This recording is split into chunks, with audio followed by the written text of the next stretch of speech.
Since both of my parents worked full-time, I spent a lot of time in daycare growing up, watching them put in long hours. I was inspired by their dedication. I dreamed of becoming a successful career woman, independent, self-reliant, and capable of standing on my own. Driven by this ambition and a strong personality, I became highly competitive as a child. If I fell during a race in gym class, I'd get up without tears, determined to finish. If I didn't score at the top of a test, I stayed up late, pushing myself to improve. Failure was never an option. You don't always have to be number one, Sarah, my parents would tell me. We're proud of your hard work, but it's important to lean on family, too. We're here to support you. I carried those words with me as I entered a prestigious high school known for its academic rigor. Passing the entrance exam with top scores was a big achievement. It was here that I first met Mark, a person who would change my life.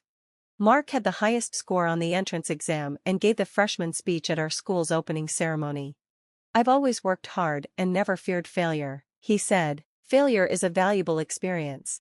His words resonated with me, echoing what my father had always told me. I felt an instant connection. By chance, we were placed in the same advanced class, surrounded by the brightest students. Despite the competitive atmosphere, Mark consistently outshone everyone.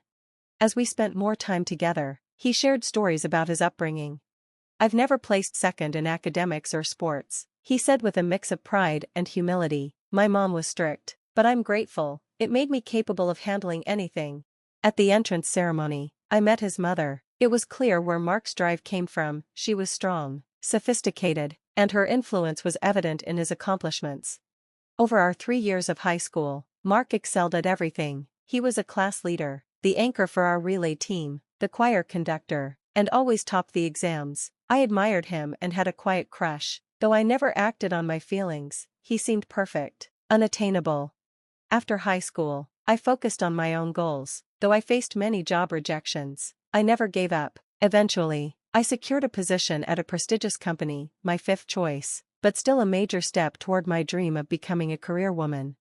As one of the few women hired for a general position, I worked hard. My days were filled with travel, running in heels I wasn't used to, and striving for both financial and emotional independence. Though I occasionally emailed my parents, I never burdened them with my struggles. They were aging, and I wanted to reassure them that I could handle things. But as I neared 30, I couldn't ignore the nagging feeling that my friends were settling down and starting families. When I received an invitation to my high school reunion, I decided to step away from my busy career and attend. Seeing my old classmates was both surreal and nostalgic. Amid the laughter and reminiscing, I heard a familiar voice. Sarah, is that you? You look amazing. I turned to see Mark, looking as sharp as ever. It's been so long, you haven't aged a bit. We caught up on the years we'd missed. Mark was now a top salesman at a multinational company, a dream job I had once hoped for myself. I just won first place in the company's young sales division, he said with a modest smile. They even held an award ceremony for me.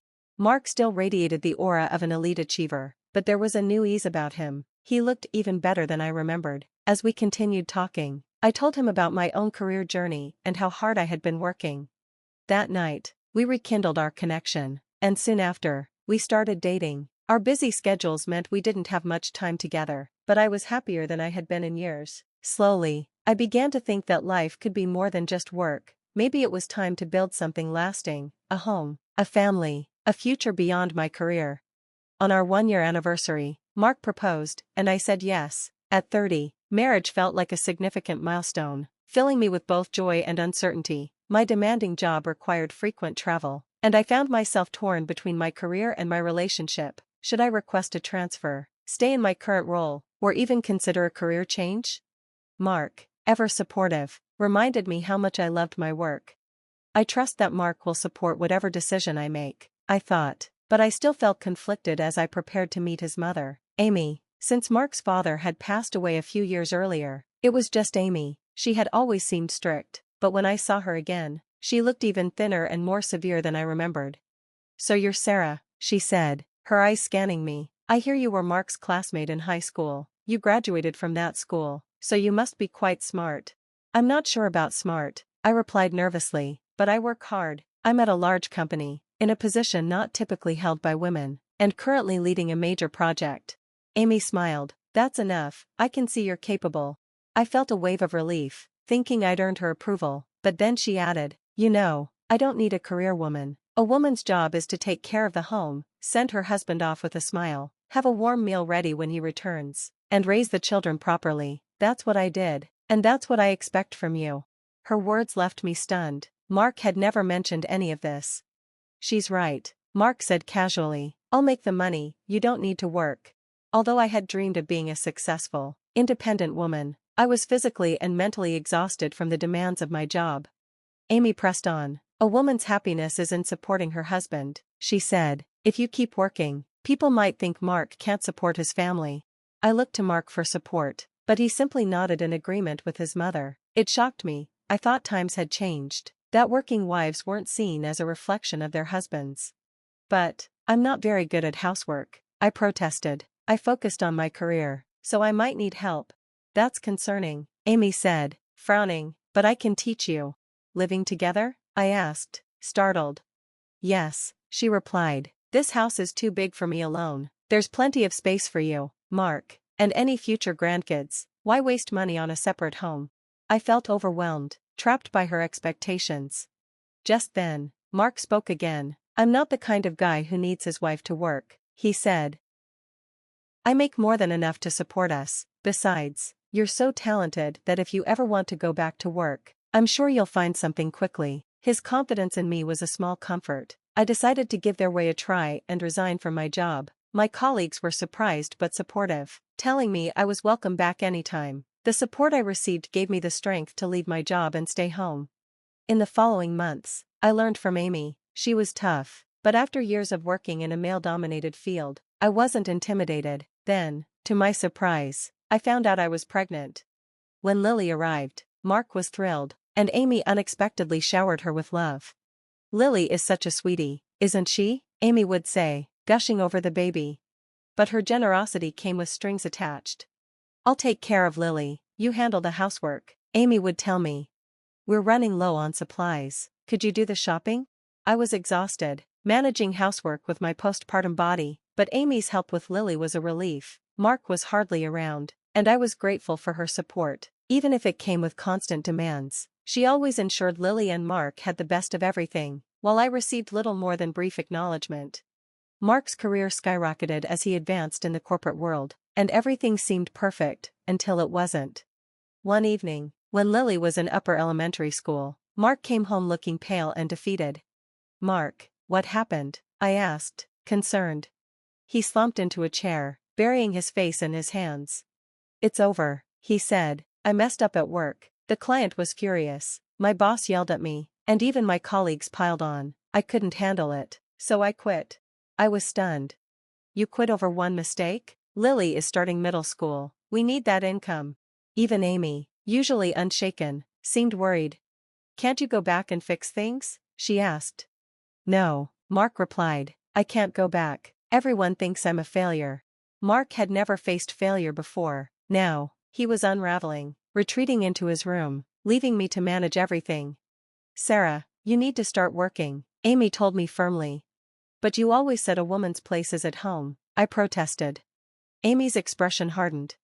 "The inheritance is gone. Mark probably spent all your savings. We don't have a choice." I was stunned by how little I knew about our finances. There was no time to dwell on it. I contacted my old company, relying on my skills and determination, and got rehired. I became the main provider. It wasn't easy, but we managed to stabilize. Lily attended a private school, and I supported Mark and Amy. Mark remained distant, his bitterness apparent in his silence and occasional jabs. I wanted to motivate him to rebuild, but my focus was on keeping us afloat. Amy, ever self-centered, showed little appreciation and only cared about Mark. Meanwhile, Mark continued to retreat, taking money from our accounts and wandering aimlessly. Looking back, I realized I should have confronted him sooner, or left, but I couldn't abandon the man who once supported me. Mark wasted his days, and Lily, old enough to understand, watched him with sadness and disdain. It was clear he sensed her disappointment. The tension at home was unbearable. When Lily was in middle school, Mark finally left. He left a note. "You'll be fine without me. I found someone who needs me." I was shocked. Amy, heartbroken, lashed out at me. "This is your fault. You drove him away. I never want to see you or Lily again." She even tried to evict us. Wait, how will you manage without me? I asked, confused. Don't underestimate me, I don't need you, she snapped. So Lily and I packed up and left. By then, Lily was old enough to help with housework, and I focused on my career. We created a small, peaceful life. I didn't file for divorce right away, uncertain of Mark's whereabouts. After 7 years of no contact, he was declared legally dead, making the process easier. 10 years later, Lily graduated from university and started her career. I was proud of both her and myself for overcoming the challenges. I was also dating Tom, a kind and reliable man, and we lived together in a cozy home. Life felt complete. Then, one day, I received a call from an unknown number. Thinking it was work-related, I answered. Sarah, it's me. I had a hard time finding your number, said the voice. It was Mark. What do you want? I asked, my heart racing. I'm in trouble, please help me. We're still family, right? You owe me, he pleaded. The nerve of him. You abandoned us for 10 years. We're not family anymore. Don't contact me again. I hung up, furious and shaken. I didn't tell Tom and tried to move on. But days later, I returned home early and saw shadows near my front door. Fearing an intruder, I approached cautiously. It was Mark and Amy. Finally, you're home. We've been waiting, Mark said, his voice desperate. What are you doing here? I demanded. Please, Sarah, we had our differences, but we're still family. I need your help, Mark explained. He had moved in with a younger woman named Emily who needed him. However, their life fell apart. Mark worked low-paying jobs to keep up appearances, borrowing heavily to impress Emily. Amy had tracked Mark down, only to find herself living in poverty. I'm drowning in debt. We're still married. Let's start over. You're doing well, right? Mark pleaded. Before I could respond, Lily arrived home. What's going on here? She asked. Mark turned to her, his face softening. Lily, you've grown so much. You look just like me. We're family. Lily's voice was firm. No, we're not. Mom and I have been fine without you. Mark tried to argue, but Lily cut him off. Mom filed for divorce years ago. You were legally declared dead after 7 years of no contact. Mark and Amy were stunned. But that's impossible. You can't do that without my permission, Mark stammered. Of course she could. My stepdad, Tom, is a lawyer, and he handled everything, Lily said. Mark's face turned pale. He tried to justify himself. I didn't mean for things to get this bad. Emily needed me. I smiled grimly. Emily, did you ever learn her last name? Mark shook his head. No, she said she didn't like sharing personal details. Her last name is Stone. She's married to your former boss, Mr. Stone. Mark's face drained of color. I explained that Emily had used him for years while her husband remained unaware of her lavish spending. Recently, Mr. Stone had hired a private investigator, uncovering everything. Just then, Tom arrived home. What's going on here, Mark? If you're here to cause trouble, leave now. This is private property. Defeated, Mark and Amy left. Not long after, Mark faced legal consequences for his actions. Mr. Stone divorced Emily, and their lives were ruined. As for me, I finally achieved the life I had always dreamed of. Lily had grown into a strong, independent woman, and I knew she would never settle for less than she deserved. Tom and I chose not to marry, but found happiness in our partnership without legal formalities. I had overcome every obstacle and emerged stronger, and I hoped Lily would always remember to chase her dreams and never let anyone hold her back.